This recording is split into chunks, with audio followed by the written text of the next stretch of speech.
Hello and welcome to the program. I'm Layo Adegoke. We begin here in Nigeria where 344 students of Government Science Secondary School who were abducted last week Friday have returned home.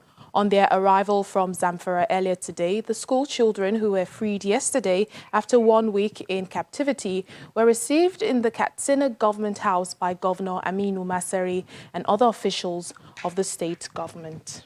As heads of state agreed on revised instruments, African countries are busy preparing for Continental Free Trade Area that will come into effect on the 1st of January 2021.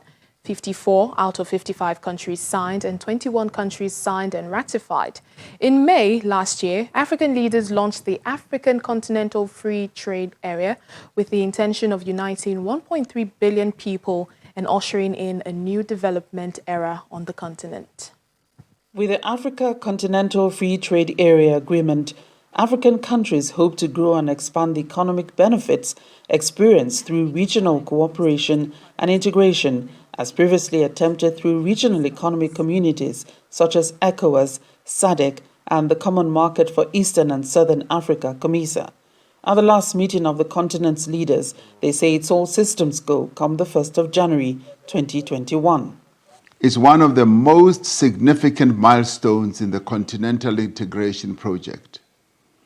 It will be the clearest affirmation yet that Africa is determined to take charge of its own destiny and that its success and development is fundamentally tied to harnessing the potential and energies of her citizens. The Africa Free Trade Agreement, it's about the flow of trade. And to support the flow of trade, you need to have good infrastructure that promotes movement of people and goods. The park connects over 1.3 billion people across 55 countries with a combined GDP valued at USD 3.4 trillion. It has the potential to lift 30 million people out of extreme poverty. The integration anticipated aims to unlock manufacturing potential and facilitate industrialization in Africa while driving economic growth and creating employment. We asked Ronim Konazi, a corporate and international trade lawyer, to take us through what could be teething problems, if any, beyond the shared optimism. I think in the short to medium term, the advantage could perhaps be on the factors I've mentioned around food security and medications and vaccines. But much more needs to happen in terms of infrastructure, building regional infrastructure to making sure that the rail tracks are functioning properly to accelerate trade between these countries. Even though plans for the creation of the African Free Trade Area were momentarily disrupted by the devastating coronavirus pandemic, the chairman of the African Union, President Cyril Ramaphosa of South Africa, says the agreement has shown that Africans are capable of achieving a lot when they stand united. Come January 2021, hopefully the world will begin to see the implementation of what's been achieved on paper. Well, joining us now for more on this is Adeyinka Adeyemi. He's a senior advisor at the African Trade Policy Center, United Nations Economic Commission for Africa. Thank you so much for speaking to us on Network Africa.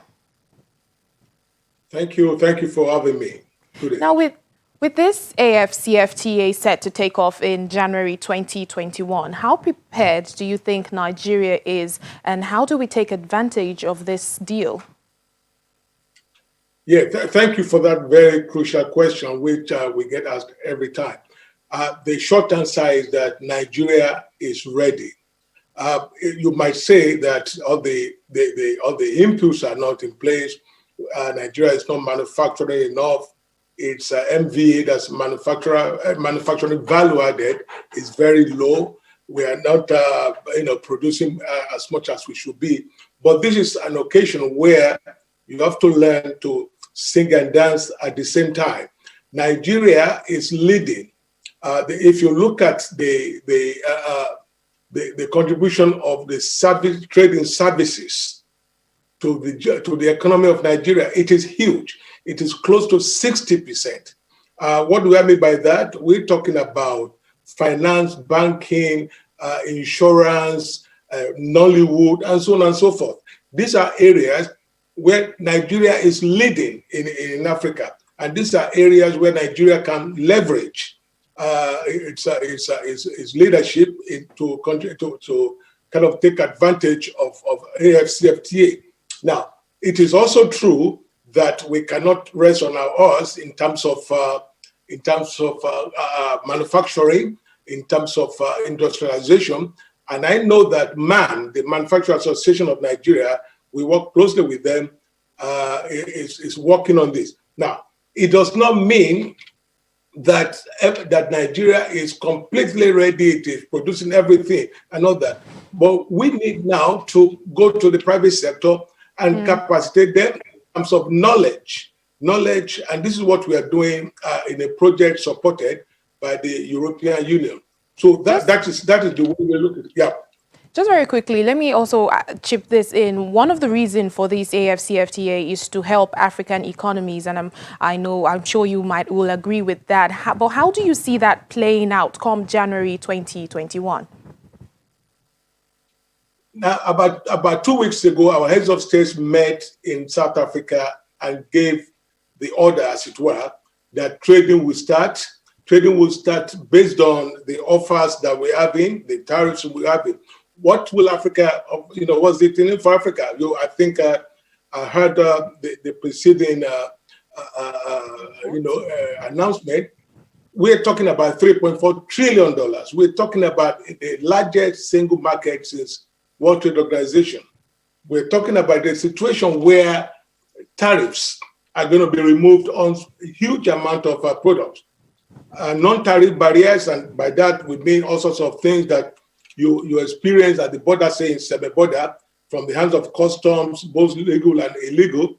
Those things will be dealt with and removed. So These are improved standards. So this is huge for Africa. It means that we will trade more with ourselves. Poverty will go down, employment will go up, and we can't. It is something that we have.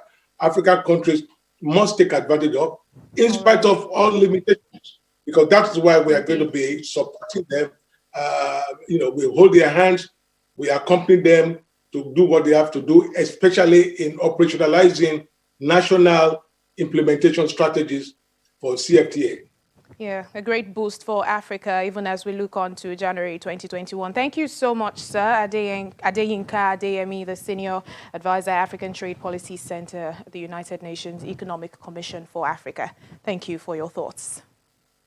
Thank you. Well, the governor of Kenya's capital, Nairobi, Mike Sonko Mbuvi, has been removed from office after the Senate upheld his impeachment by the Regional Assembly. Senators found Mr. Sonko guilty of 4 charges, including gross violation of the Constitution, abuse of office, gross misconduct, and other crimes under the national law. Well, residents of Nairobi will now have to go for a by-election in 60 days, as Mr. Sonko has no serving deputy.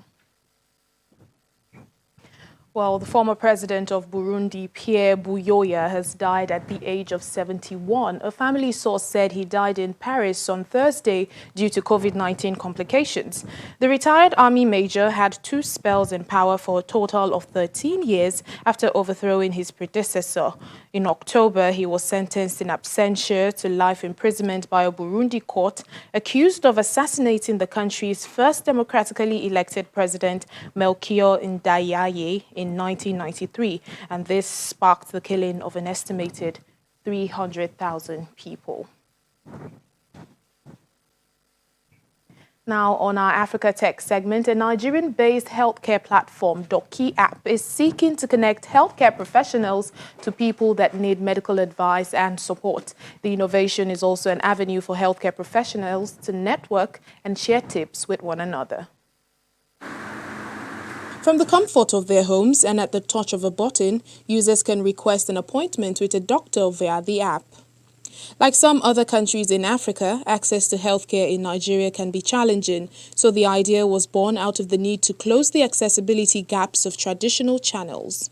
One of the biggest healthcare challenges is just people's ability to access healthcare when they need it, how they need it.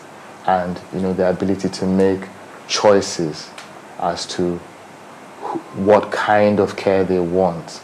The health tech platform is also an avenue for healthcare professionals to network and share tips with an intent to reduce waiting times, address problems of access, unpredictable cost and choice of provider, among others. The Doki Healthcare app, you can make decisions about the kind of healthcare professionals you want to see, the gender of the healthcare professionals you want to see, even the language that you would like to converse with a healthcare professional in. So it gives you more choices, it gives you more flexibility. It takes away the fact that you don't have to now go and queue up to get a card to see a doctor. You book a doctor when the person is available. By merging healthcare with technology, the digital platform seeks to improve people's access to healthcare. And that's it on the program for today and the week. Thank you so much for watching. I'm Layo Adegoke. Have a lovely weekend.